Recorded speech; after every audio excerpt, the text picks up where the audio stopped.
Here is Athens, Greece. We are on top of the Tiana Hotel. I don't know why I sound so weird. You don't sound weird. You sound Okay. tired. We've had a busy week. We have had a busy week. It's been crazy, but it's been a fun week.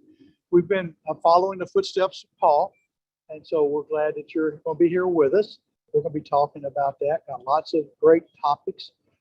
Jamie and Mark and Alyssa and Ashley are all monitoring the live stream, and they're monitoring the Facebook page and the Zoom. So if you have questions, type them in. We're glad James made it back home. He's back in Orlando, Tampa, Lakeland. That's where he is. So, hi, James. Hi, Tom. How are you? Doing well. Good.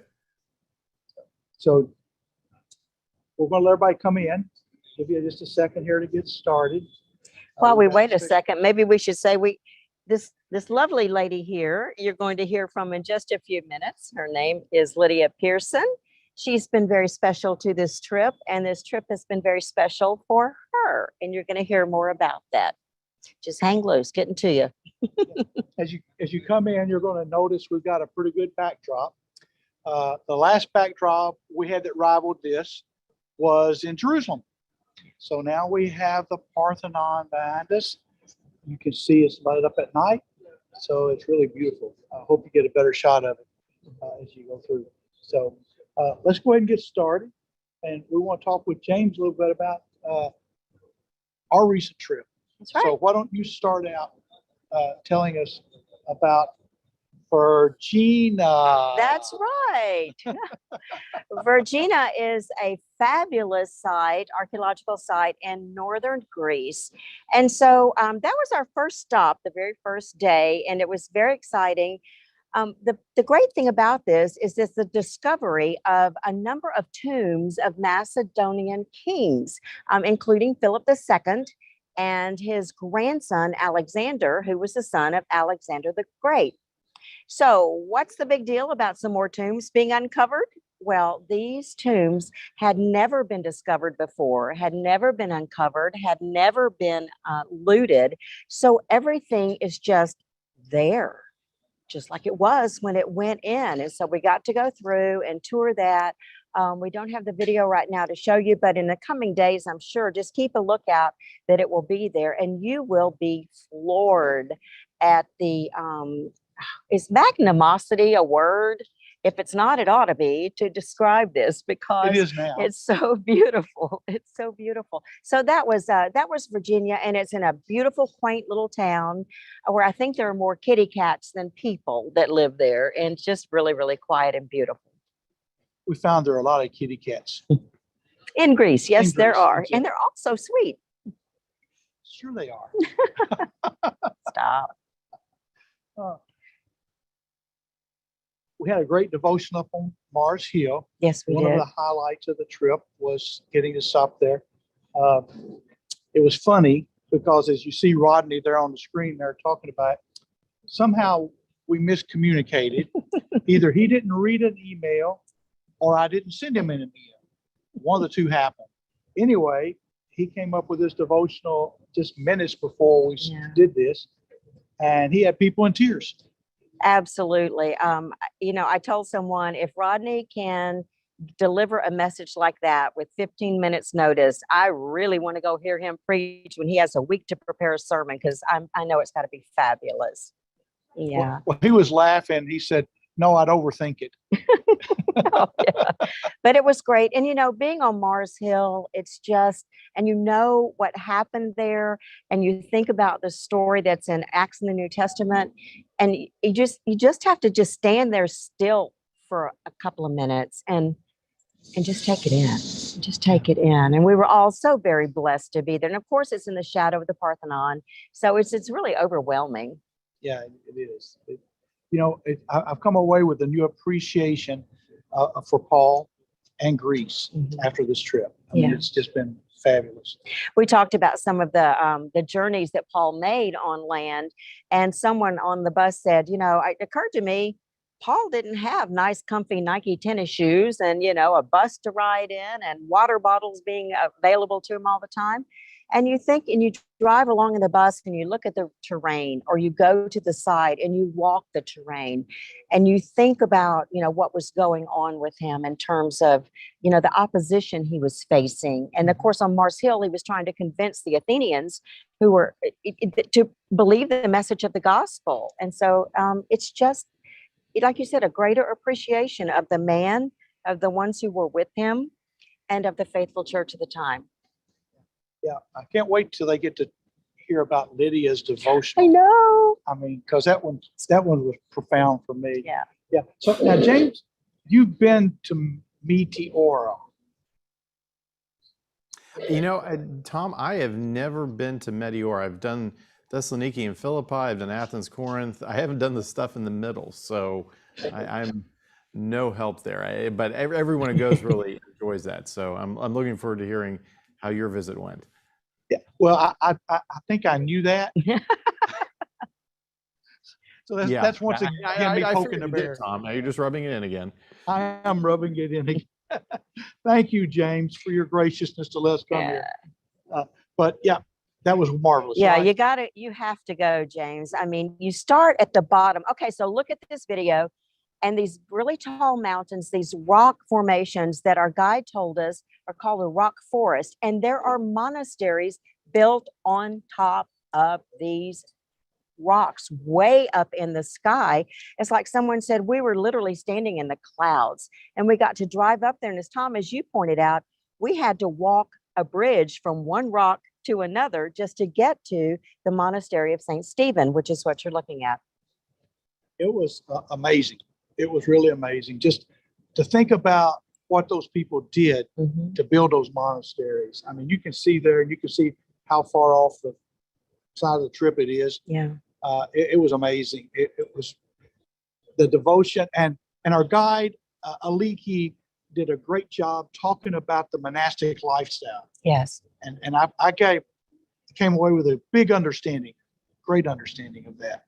And as Lydia and I learned when we were there, I mean, it is a very, very traditional monastery. We, the women not only had to have our heads, no, we didn't have to have our heads covered there, our shoulders, but we had to have our knees covered, and not just by pants.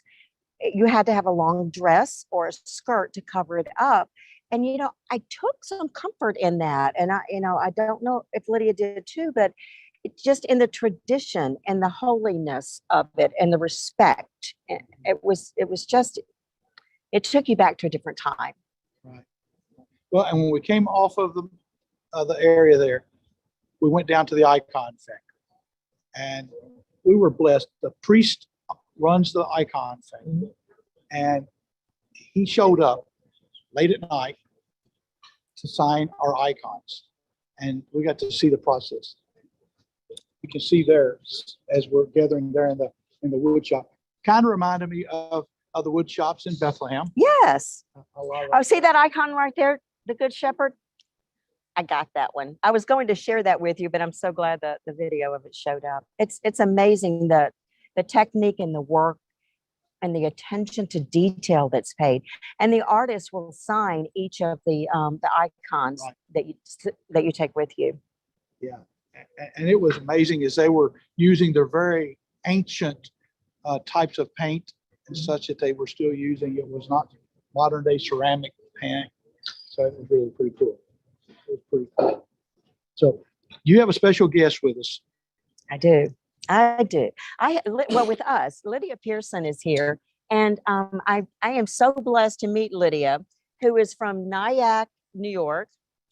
And she is just amazing. And she did the devotion at the site of Lydia's baptism. Now, this meant a lot to you. And we've talked about this. Tell everyone why this was so important to you. Well, because my name is Lydia. So from the time I was a teenager and learned about Lydia in the Bible, that was a very proud moment for me. And so I've treasured Acts 16:14 for my whole life, and never even thought that the idea of going to Philippi and seeing Lydia's site was not even part of my thinking. So it was amazing to be able to do that. And when it happened that day, and as you were delivering your devotion that had everyone in tears, good, sweet tears, what was describe for me what was happening in your heart? Really, it's kind of, I'm speechless thinking about it. I just got overwhelmed with tears, and I did not anticipate that happening. So there was something emotional going on inside of me that I can't even describe. But it was a special moment. What is the message of Lydia's conversion? She was the first European Christian convert and the first woman.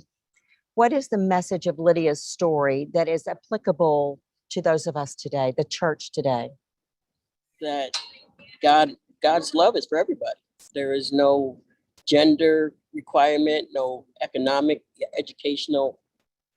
All of Acts chapter 16 shows that God's word is available to everybody. God's love is available to whosoever. And if we are willing to open our hearts, God will receive us. No one will be turned away from God's love. What would you say to people who are watching this webinar about the importance of trying to come here at some point in your life, at some point in your ministry, to increase your faith, to follow the footsteps of Paul and go to these sites? The older I get, the more I appreciate history. And so coming here is a part of our Christian history. To see the beginnings, people love to go to Israel, and Jesus died, was risen, went to heaven, but he left followers behind to take the message out. And so this helps us to see what those followers did after Jesus ascended and after the Holy Spirit came and filled them. What did they do? Well, now we know a little bit about what they did. And as a follower, how has this equipped you? What are you going to take away? What are you going to take from Greece, from the footsteps of Paul, to what Lydia does every day? Faithfulness in the midst of hardship. Trust and obey. That's what I'm taking away. Awesome. Lydia Pearson, thank you so much. Thank you for having me. We did record Lydia's devotion, so hopefully at some point in time it will be up for you to listen to. If you see it, don't pass it up. You'll be missing a blessing. Yeah, I want you to share, Lydia, about the people who Paul started church. Tell them about that. Well, in the devotional, I talked about the founding members of the Philippian church. We know Lydia was the first convert. And then as you read Acts 16, we read about the slave girl whose demon Paul released her from. And in my opinion, this slave girl would be considered today as a victim of human trafficking, because that's exactly what was happening to her. And then we go to the jailer, who was a suicidal jailer because he was about to kill himself when he found out that the prisoners had been were freed from their chains. Very different people, but all accepted by God and his love. And that just shows that God's love is for everybody. And I actually think that Lydia probably took the slave girl and gave her a microloan so she could start her own business. Love Yay. it. That's great. Great. Well, thanks, Drexel. Thank Thanks, you, Lydia. Lydia. You're We welcome. so appreciate that. And hope you do watch the interview. Yeah, the interview, and then her devotion too, if we put that up at some point in time. Great. Yeah. Great. Look forward to that. So we've got James back in the studio. And so, James, you want to talk to us a little bit about Ireland? Well,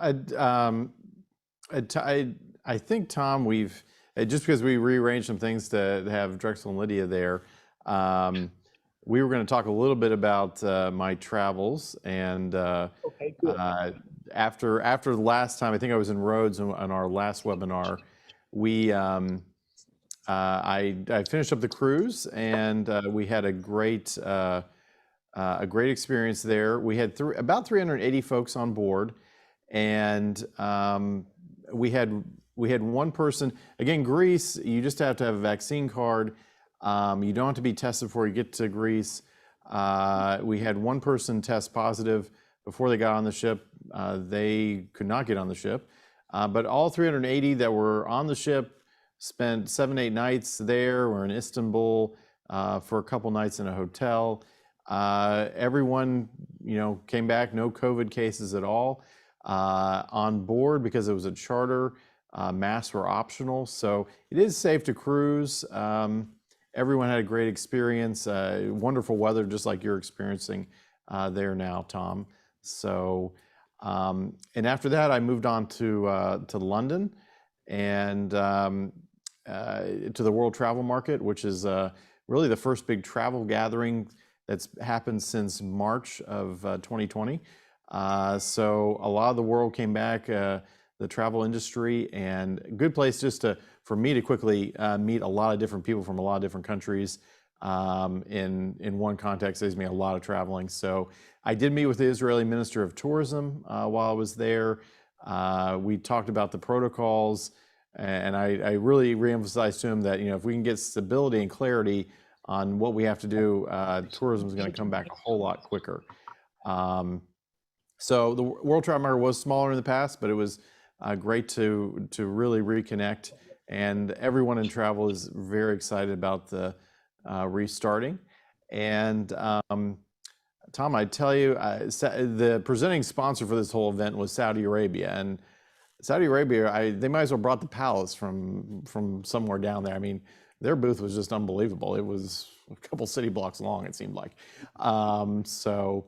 That was London. And I also made it out to some of the Wesley sites. We've not had a group on the Wesley Heritage in England program, really since 2019. So we're looking at a little footage, made it out to the new room in Bristol, which of course was Wesley's headquarters there in that area. A lot of mission work proceed out of the church there. And the new room, as you see the pictures, is the oldest Methodist building in the world. If you haven't been there since about 2017, you can see here they have a new coffee shop and entry area, a new museum, as you can see on the screen now. Really a great site to go through. David Worthington and I was able to interview David while I was there, and we will show that interview in an upcoming webinar. But really great work being done at the new room. And here on the screen now, you see pictures from Christ Church College in Oxford. Stop by there to see the work at Lincoln College and at Christ Church. If you saw the picture of the dining hall there, you'll never see it that unbusy at all. So everyone's excited in Britain to welcome folks back. I can tell you that. It's just been a long time. They were even slower in reopening than most places in Europe. So my presence, I think, gave a lot of people hope that they would see American tourists back. And I would also add, it was really bizarre to walk up to places like Windsor Castle and absolutely have no line, that Westminster Abbey. So if you can make it over this winter, it's a great time to visit and avoid the crowds. Great, James. Thank you. Thanks for that report. Now, I know everyone who's watching realizes that we are off-site. You think? You think so? Yeah. So we are trying to do the best we can, and sometimes in the excitement of the moment, especially with the delay that back and forth with the earphones and all that, we get distracted. So we forgot to share the testimonies from Greece. I didn't forget. X'd out of the picture. We've been traveling together too long, I think. So you've heard Lydia Pearson's testimony about what this visit has meant to her. We talked to some other folks who were on the trip this week, and their lives, they say, have not just been impacted, they have been changed by visiting the sites where the Apostle Paul was and just seeing the beauty of Greece and the welcoming of the people who live here. So we'd like for you to take a listen to what some of them have said. Hello, this is Joel and Nancy Turley. We're in Greece right now, and we just host trips. We're from Toronto, Canada, and we've been very happy in Greece. This trip has been enlightening because I think you realize how much, when we're traveling around the bus, just how much of this country Paul walked and covered, and what an amazing part of that it would have been. For me, this trip has been, it's caused me to be wordless, speechless, because there have been so many sights that have been beyond our expectation and imagination. So it's just been an absolute delight to be here. Hey everybody, my name is Jeff Coleman, and this is my lovely wife, Gay, and we're from Sugar Hill, Georgia. I'm a pastor at Sugar Hill United Methodist Church. We took this trip to Greece in preparation for an upcoming trip where we're going to walk the journeys of Paul in Greece and Turkey in 2023. And so we wanted to come to Greece in an effort to prepare so that we would be able to come back and speak to our people about all the accommodations and the sites and the people and the travel and everything. And it's been an amazing opportunity.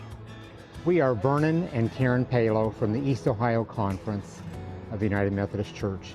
This trip has been just the fulfillment of many years of dreaming since graduation and from seminary, where I had a professor who just challenged us, if we ever got a chance to go to Greece, that there would be so much of the New Testament here to fulfill our education.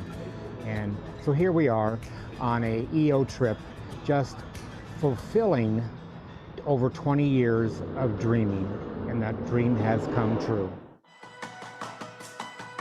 It was very, very special for us. That you could just sense from the flowing water, the freshness, the newness that comes from a baptism, but being at that site was just a reminder of new life. And we were really blessed this time because the devotional was done by a woman in our group named Lydia.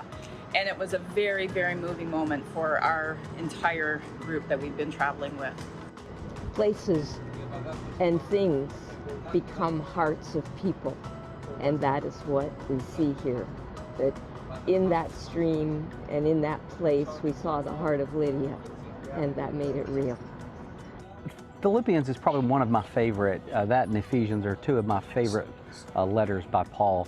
And so to read it and to read Acts and Luke's account, because he spends a little bit more time describing the church and the emerging church there in Philippi, you often wonder, what did it look like and where was it? And then when you see it, and then you see the mountains in the background, and you learn a little bit about the people, and you see where it's situated, you come to understand how diverse and how metropolitan the area truly was.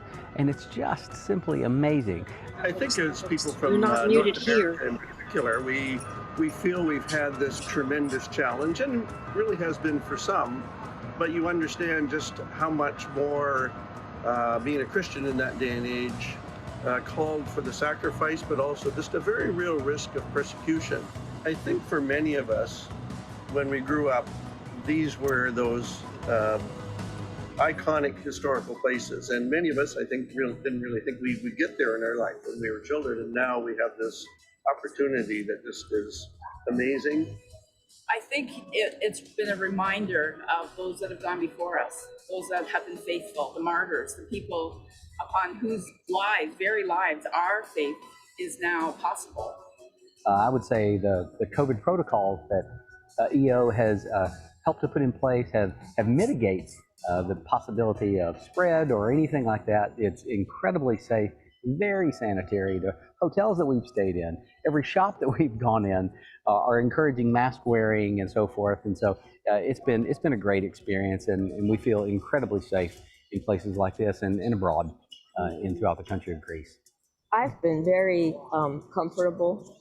I've actually sent home pictures of to my children who were worried about us traveling. When we arrived here, on the door, there was a taped room sanitized sticker for us, and just everywhere we've been, they've been extremely conscientious about checking our vaccine information, and all of the buffets have gloves and sanitizer, and they've been very cautious. If you're watching this video, what I want you to understand is first things first. In the world of post-COVID, as we're still trying to come out of the pandemic, it's incredibly safe. It's a safe space. It's a safe organization. Everything is put in place to keep you safe. From your faith perspective, I want you to come, and I would say, come to EO and come travel with us for the very simple reason that you will never read the scripture ever the same way again. Your faith will grow, you'll be deepened, you'll be inspired as you follow in the footsteps of Paul and Timothy and Jesus and so forth. Every Christian should make the effort to walk where Paul walked, to travel to the Holy Land, to really experience the lands of the Bible. The geography of the Bible brings a whole new level of understanding. When you begin to be in a place like this, history is no longer history. It becomes alive. It's no longer just a name or a place. You begin to see it. You'll never read your Bible the same way again. It's emotional. You get wrapped up completely in the stories, getting to hear the scripture in the places that things take place. And so I would say take a risk. I had never really been a risk taker until my first trip, and I would say take a risk and do it if you haven't. Yeah, you got to do it. Come. Well, Tom, I know you all took your COVID test last night to come home. Everyone negative? Everyone's negative, yes, sir. Thankfully. Good. Well, it looks like you had a great trip. Just seeing all that footage there, and a lot of great people that I got to spend a little time on. And I saw they put in the footage at Philippi from when our cruise group was there, and everyone was in the theater. So you get to see a little bit of both journeys in that video. Next, we're going to turn to Ireland, and we had a Wesley in Ireland group travel in October, and we had guest speaker Bishop John Hopkins leading the group and sharing on Wesley there. And we've did an interview with Bishop Hopkins recently, and we're going to show that now. You know, I started traveling with EO back in 1985. And so about every year I go with a group. And over the years, I've got to know a lot of tour hosts. Being a bishop, we have many of our pastors as tour hosts. And so whenever I get ready to go, usually I'll talk to some tour hosts, or they'll often call me and say, where do you want to go next? And I'll say, well, where do you want to go next? People wanted to go to Ireland, and we found out about the Wesley thing. We put the two together, and it's like, wow, this is a winner. And so we had tour hosts that recruited this Wesley in Ireland. But what I learned is that people went because they wanted to experience Ireland. And then the Wesley parts just filled in like icing on the cake, if you would. It was our stop at Ballingreen to visit the Emery Heck Memorial Church that was built in 1766. And that was a church that John Wesley visited 13 times. And it was also the church where Philip Embury and Barbara Ruggles Heck came to America in 1760 and 1765 to start the first Methodist church in America, which is now St. John's Church in New York. They had to leave because of the famine, but they were part of Wesley's societies. And so when they came to the New World, they just had to organize again and start preaching, and gathered a small group that started the Methodist Church. And so when we arrived, there was a pastor waiting for us to give the kind of local tour, and her name was Ruth, and she had this kind of red hair. She actually looked very Irish, like you would expect, and she was all energetic. And we walked in that building and realized, had it not been for the ministry of that community there, we may not have had a Methodist movement, at least a church. We would have had a movement, but not the church that they had started. And so we felt like we were on holy ground, and we were visiting our ancestors in the faith. It was wonderful. I must say, probably it was the scenery, especially in the southwestern part of the island, and then up in the northeastern part, up in Northern Ireland. Just absolute gorgeous scenery. Felt that we were on a movie set the whole time. I mean, every turn, these small little villages right along the water. It's just like, oh wow, look at this. And then when we got up to the giant causeway, the scenes are just over the top. But the sun and the sky, the cliffs and the waves, the natural formations, it made you feel like God had taken a long time to sculpt this landscape, and you were on holy ground just because it was so beautiful. It was very good food, quality food wherever we went. The lodging was really nice. The tour bus was as good as any I've been on. It was just kind of an exciting place to be. The people there, as you might expect, are very lively and very welcoming. And yet there's enough different to make it interesting. and yet it's comfortable enough that you really don't have to change any of your diet or shopping habits or things. But personally, if you are vaccinated and you're willing to honor the local masking policies, I think you're very safe here. The number of people in Ireland that are vaccinated approaches something like 90%, and it's an island. And the regulations are very consistent. Almost everybody wore a mask where they were supposed to, and every restaurant room you went into, restrooms, had things on the floor to keep distances and so forth. I think it's safe. Ireland is certainly a safe place to travel now. And with all of the pandemic we've had, most of our pastors and ministry leaders have really done a wonderful job trying to get on to Zoom and other formats for communicating with their congregations, having online worship. Many of our pastors had not had a lot of that technology, but they've done it. And so because of that, a lot of them need a break. And so the pastors, I think, need to travel because they just need to refresh, to relax, and to get some new ideas. They also, I think, when they go and they take a group from their church, for example, they develop a deeper relationship with their members who they travel with than they normally would because it's a sustained time together and shared experiences. So I always encourage pastors to go early and often when they can because it broadens their perspectives, it improves their preaching. I always return home with the world feeling smaller and me feeling a little smarter about what I know and what I have learned from the people I've been with. I think EO's travel is special because it lets people talk about the fullness of life and things that matter. We appreciate Bishop Hopkins for giving us a little bit of his time. He's back in active service as a bishop now, so couldn't join us live today. But I think the Wesley through Ireland program is one of our travel programs that flies underneath the radar, if you will. It's a great combination for Methodists visiting Wesley sites. Wesley spent a cumulative about 3 years of his life in Ireland, and Bishop Hopkins talked about one of those little churches there that's such a big impact on the United States, and also seeing just the beauty of Ireland and some of the sites that you really want to see. So highly recommend that program. And Tom, that was you and I were both on that pioneering trip on that Wesley in Ireland program a few years back. So it's really good to see that it has had such an impact on folks through the years. It was a great trip. I saw one little message pop up here about Holy Land updates. So we are to that time in the telecast, so we're going to talk about the Holy Land.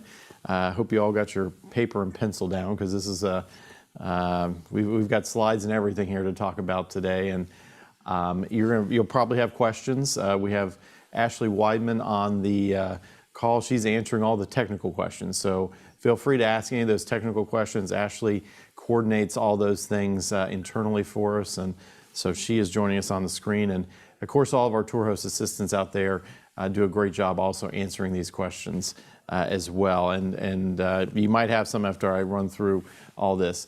So to recap, Israel on November 1st successfully opened to individuals and to groups that are completely up to date with their vaccinations. All travelers to Israel have to be vaccinated. I don't see that changing anytime in the foreseeable future. So let me define what an up-to-date on your vaccinations is. And we're going to put a slide here on the screen.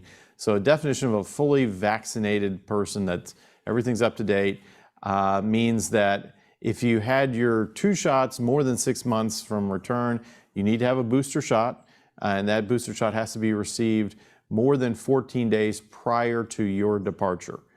Or if you've had your 2nd shot of the vaccine less than 6 months before departure, you're also okay. Or you have to have a correctly documented recovery certificate from COVID in the last 6 months. So you had to have COVID in the last 6 months. And we also believe, this is still a little nebulous, you probably also have to have 1 shot of the vaccine. So you have to meet one of those three criteria to be determined as fully vaccinated. So this is a new category. We've talked a lot over the last few months about groups being in the pilot. And so an entire group that's fully vaccinated does not have to be in the pilot anymore. And basically we have I think another slide here, and we will cover what it means for the groups that are fully up to date on their vaccines. So we still have to have all your vaccine information in-house to check those requirements. All guests need to be fully vaccinated 14 days prior to travel. We said that, and that goes for all three vaccines now. So whether that's a second dose, one shot J&J, or you've got the booster, that's a hard requirement. There's no way to get around that. We're going to talk about those who may not be up to date here in a little bit. So again, talking about groups that are completely up to date with their requirements, all the guests. Guests will need to take a PCR test 72 hours before travel. That has not changed. It's best if that has the passport number on the PCR. So take your passport when you go and get that PCR test. They should be able to put that on the form for you. You will fill out a health form 48 hours before travel. That health form requires that everyone upload a PDF file of their vaccine card. So you will get to do that yourself. You don't. We will not have to do that here. You get to do that straight into the health form now if you're in a group that's fully vaccinated. The form will produce an email sent to each guest in Hebrew. There will be a Green Pass attachment on that email. So as you travel, and we're putting a picture of the Green Pass up there, what it looks like. The guests need to present the Green Pass, your PCR results, proof of insurance, and vaccination proof while checking in for your flight. So people policing all this are the airline folks. They're gonna check those.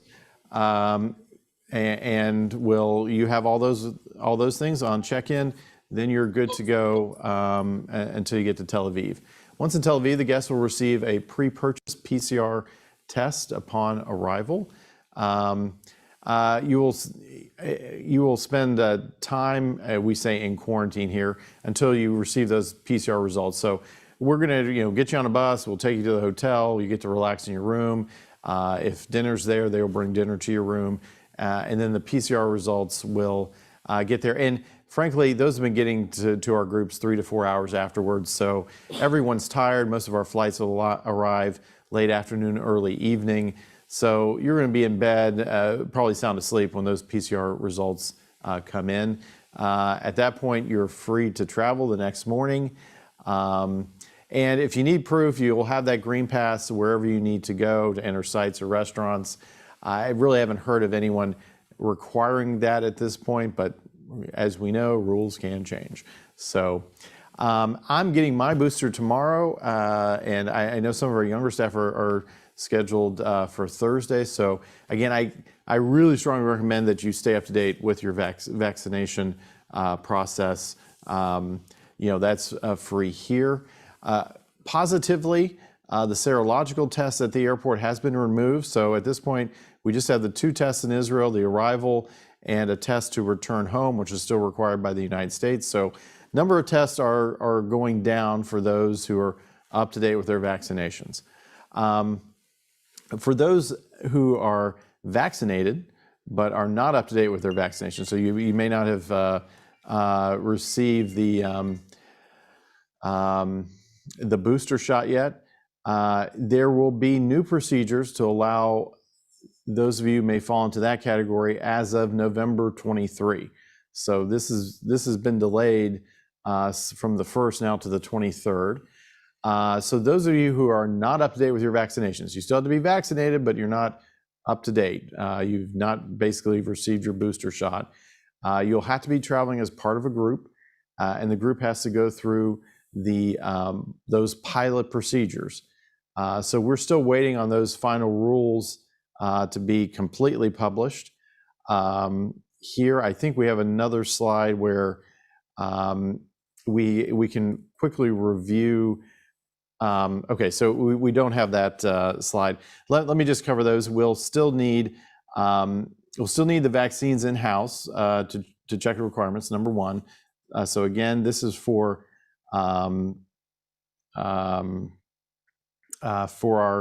our groups that may have folks that don't have the booster shot. So we'll need the vaccine cards. You'll still have to sign the passenger declaration form online. The THA will send that to the tour host and to the guest to fill out. And we'll need copies of all the passports in the office. We have to take all that information and send it on to the government in Israel. So this is still working like the pilot process has done for the last few months. We will apply for those guests to receive a permit for entry into Israel. And this really needs to be done more than 3 weeks before arrival into Israel. To enter Israel and to check in for the flights, guests will need to provide, the health declaration form. You have to have that permit, PCR test results, proof of insurance, and vaccination proof to check in. So a couple extra steps there. Guests will receive a PCR test upon arrival, just as everyone else will. And again, the same rules once you get to the hotel. The whole pilot group, this group will have to travel together while touring. And what we feel is coming, what has been published is that guests who are not up to date with a booster shot will have to take a PCR test every 72 hours while touring. So that's at least one more test there. So you can travel without the booster shot, but honestly, it's going to be more tests. They're going to be more expensive for you to do that. That booster shot's free here. You're going to pay for the test in Israel. Really strongly, again, recommend get the booster shot and get it at least 14 days before you travel.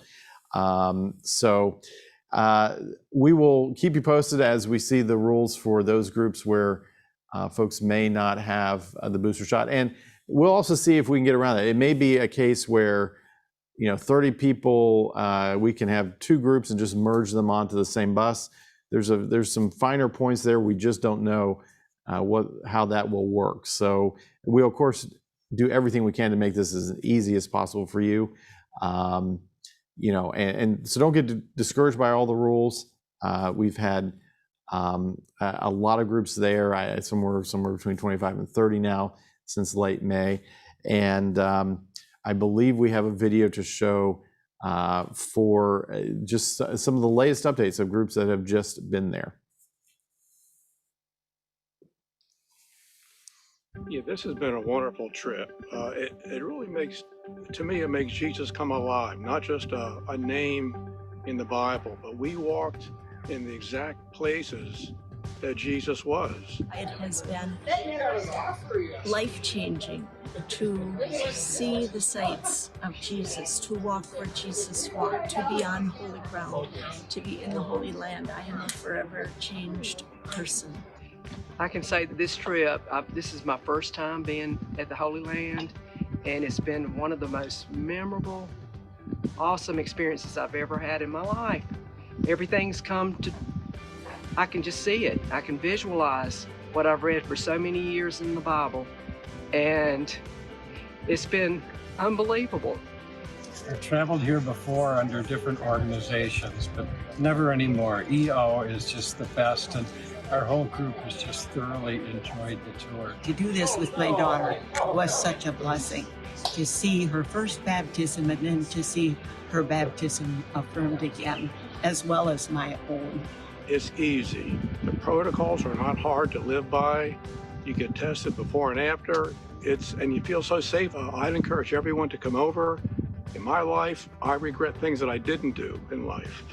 So please don't have that regret by not coming here. So I encourage you to come over here to Israel. We've been able to walk right into sites like the Holy Sepulchre, the Shepherd's Fields in Bethlehem, or the Church of the Nativity with no lines at all, which has been great to saving times waiting in line, but also we've been able to spend more time in each of those sites because we haven't been moved along by the large crowds that have formed. Just to see where Jesus walked to see all about everything, his disciples, where he, was crucified, where he went to the Garden of Gethsemane. I can go on and on, the Mount of Olives. It's not just knowledge, it's faith building. This trip just changes lives. We're just so thrilled for the opportunity to be back here again, and I'm bringing another group in a couple of years. And again, this has been the best experience of my life.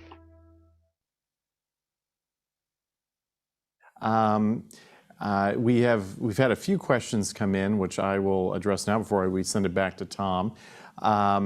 First question was about the travel protection plan or the insurance requirement.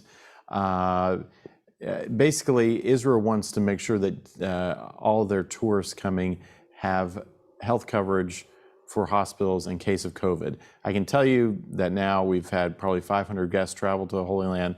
We've not had anyone catch COVID at this point, so we're doing well with all the protocols we have in place, sanitation between ourselves and Israel.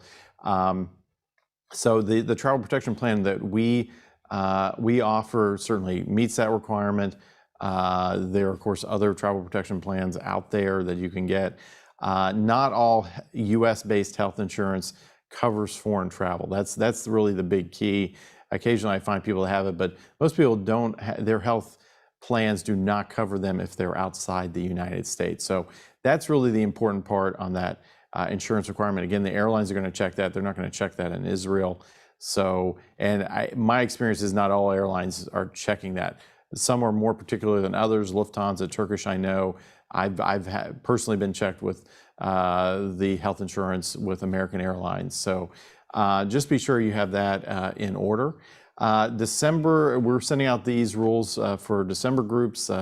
They may have gone out yesterday, but trying to update everyone there. I do think that we will be under these rules for certainly a lot of the first quarter. Again, I don't know when they will change, but they're not going to go away. So please plan accordingly. And the rules for those who are not up to date with their vaccinations, have not received the booster shot, I believe we posted those in the chat roll so you can see those points there if you're turning in and want to go back and look at those. But again, get the booster shot. Tom, I know you've done yours, and I'm doing mine tomorrow, and I'm looking forward to going to Israel really early in December. So, great. Yeah, I got mine back in September, actually, and so looking forward. Plan to be in Israel in January, so looking forward to be able to be there. As you can see, the temperature has dropped since we started. It's gotten darker and colder. So I've been drinking hot chocolate, which they were kind enough to bring me sitting here. So it's a tough life here, James. I just telling you that. Thank you for letting us do this. So I want to talk to you a little bit about FAMs. We're coming up on some of the registration ending for our FAMs. Our Holy Land FAM in January will end tomorrow. Our registration for that will end tomorrow. So if you have someone who's wanting to do that, please call them tonight and tell them you need to register tomorrow, or they will have to wait until later for another FAM to come along. Also, we still have about a dozen cabins or so left on the Celebration Cruise. It's a great cruise. You can see the itinerary there. We're going all the way down to Costa Rica, Panama, a couple days in Colombia, actually an overnight in Colombia. So should make an effort to do that. Great price, $12.79 for that. So don't miss out on that one. We've got some summer Mediterranean cruises that the discounts, early registration discounts are ending soon. You can see those all listed on the screen there. James, you were just on some very similar cruises, and I'm sure that you would encourage people to sign up for these. Yeah, really the experience is great on the cruise, Tom. I really particularly enjoy going back to Patmos. I hadn't been there in a few years, and on that particular cruise, I got to be bus captain of the Topaz bus, and I got to enjoy that site particularly with my group. Good experiences there. Our other cruise just came back last night, I think, from Athens. So Amy and her team were there, and we had of course, our October fam group on there. So we had a bunch of our tour hosts on that cruise. So yeah, the weather's been great. It really great experiences there. And we also got to go to, Tom, in the end, we got to go to Kusadasi. The Greeks and the Turks worked out whatever their dispute was. And we sailed into Kusadasi. I think we were the third ship to visit the port this year. So wow. That's pretty amazing when you consider how busy that port is normally. Yeah, that's amazing. That really is. So, well, I'm sure they were excited to see you guys when you got there. Yeah, so, we were there. It was amazing. We were in Rhodes. When we were in Rhodes, that was the Greek national holiday. And then when we got to Kusadasi, we were there on the Turkish national holiday. So it was fireworks and everything. And then I was in in England, November 5 and 6, and I guess I hadn't been there before. World Travel Market's usually a week later, so we were there for Guy Fawkes Day, I think is how you say it, and that's like not their Independence Day, but that's when they have all the bonfires and the fireworks. So I got fireworks like 3 different places on that trip. So it's just kind of following you. You're like a party animal or something. Yeah, exactly. I wish I had figured out. I had to Google what in the world they were doing with all these fireworks in England in early November. So I got my history lesson from the early 17th century. Oh, that's fun. So the bus you were on was the Topaz bus? We were on the Topaz bus. Yes, we had 11 buses and they were all gemstone colors. So I was Topaz. Isn't Topaz kind of a shade of blue? No, it's a yellow. Oh, okay. I'm just giving you time about how much. Yeah, it is Green Bay Packer or Pittsburgh Steeler yellow, Tom. Oh, well, it's got to be Green Bay Packer because nobody cheers for the Pittsburgh Steelers, do they? Oh, we won last night on Monday Night Football. Just so you know. Did you? I hadn't heard. Yes. They didn't have it on in Greece. I don't know why. So I didn't see it. Well, I guess it was on. I was sound asleep too, probably. So I think the Steelers have all their COVID shots, unlike all the Packers, Tom. Ouch. Literally, ouch. Yes. You just can't cure it. You just really cannot cure it. It's bad choices. Bad choices. Oberammergau. We're coming up on Oberammergau. We've said that before. But it's really coming up, folks. This is getting to be close to time. We've still got some spots open. We've got some trips happening there. But I think, James, if I'm correct, maybe a lot of our river cruises are getting close to full. And Holy Land Oberammergau is really starting to build. Am I right in that? That's correct. Those 2 programs and our European capitals programs, a lot of those dates are filling up quickly. So if you're just starting out, Switzerland we still have some space there. A Reformation program also still has space, and our village itineraries, Alpine Wonders, Alpine Odyssey, we still have space on those. So still time to start recruiting, but the time is getting closer. Yeah, time's really flying. Hard to believe. Our choir leader fam is going to pop up on the screen there. That is coming up here next month, not next month, next year, first of the month, February. So if you want some folks to go on that, you should be able to share that itinerary with people. Or Croatia, I'm so looking forward to this one. I really want to do this one. I'm really hoping some of you want to go. So Croatia fam, you should be able to get on that. We really hope that you'll be able to go with us on that. It looks like there's some beautiful places that I've not heard anybody say that they did not like going to Croatia. The Camino with Portugal pre-option. James, you were just on the Camino. I was, yes. My feet have finally recovered from that experience. Did not take the right shoes, as you all talked about. So, but it really a great experience. I did the 2 days there. From Arzua all the way to Santiago. So really highly recommend that for folks. Great experience, but just take hiking shoes. Running shoes do not cut it.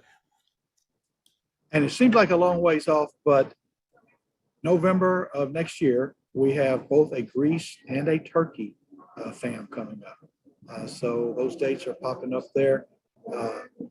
just see every one of those sites that are there. So as you heard Lydia say, you should do this. If you heard the testimonies, you should do this. I know a lot of us have touched Greece by doing the cruises. That means that we popped into Athens and down to Corinth and then back out again. And this gave me, James, a whole different perspective on Greece. Yeah. What Paul did to spread the gospel is just so much more impressive when you have to trek all that distance and see that. And, and obviously on Mars Hill, he's speaking to the locals there and not necessarily the Jewish synagogues. So, just it's speaking to everyone about the good news. Right. And those folks were not afraid to debate. They look forward to that challenge, I think, in that time. So what a great story there. Our next webinar is going to be on December the 2nd. We'll be coming to you live from Passau, Austria. I cannot wait. The river cruise, the Danube Christmas market cruise. So looking forward to that. So hope that you'll be able to join us and be with us for that. James, anything else that you want to share before we pop off here? No, I'll just say on the Christmas markets, they were already setting up all the Christmas things in England. Harrods was all decked out. I got my Christmas pudding there. I know you're working on your Christmas pickle for your cruise, but I got my good old English Christmas pudding in Harrods, and that was a nice stop. But all the Christmas decorations were out in England, and they started starting their own little Christmas market tradition in a couple places I noticed. So you're going to really have fun on that trip, and I hope everyone will take a serious look at traveling again. The world's open, and we've had so many folks here in the last couple months traveling successfully and just having wonderful experiences. Yeah, that's been great. I'm excited to see so many people traveling, so many people excited about traveling, and showing us that we can do this in the world in which we live now. So I want to thank everybody. I really appreciate, Drexel and Lydia being here with us. They added so much to us, and we really appreciate that. And Drexel's done a whole lot of the B-roll that you saw, the interviews. Drexel's done all that. So really appreciate Drexel and all her hard work on this trip. Ryan, Shelby, John, and the team back in Lakeland. Thank you. All the folks who are monitoring the roles there, Jamie and Alyssa, Mark, and Ashley. Thank you all for answering questions, and thank all of you for joining with us. We really appreciate that. So we're going to head out now, go in and get some dinner. We've got to get up at 2:30 in the morning to get on an airplane. So we're going to get up, go to bed, get up, and leave before you guys go to bed, because we're about 7 hours ahead of you if you're in the Eastern time zone. So thank you for joining us. God's peace be with you. We'll talk